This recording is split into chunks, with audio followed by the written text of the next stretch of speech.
A car alarm that keeps beeping can be both frustrating and concerning. One of the most common causes is a faulty sensor, which may incorrectly detect movement or tampering.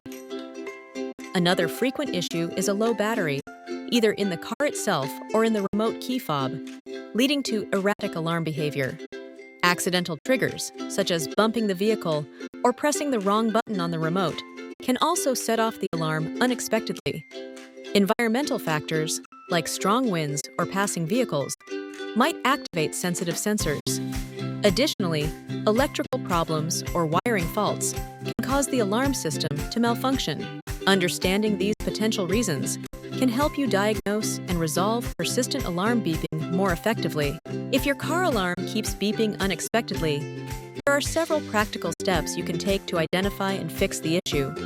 Start by checking if your key fob battery is weak or malfunctioning, as this is a common cause of false alarms.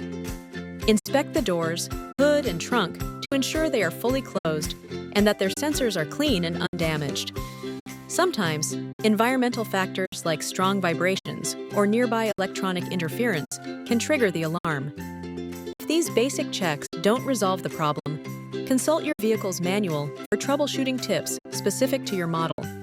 Persistent or complex alarm issues may indicate a deeper electrical fault, in which case it's wise to seek assistance from a professional mechanic or your dealership to prevent further complications.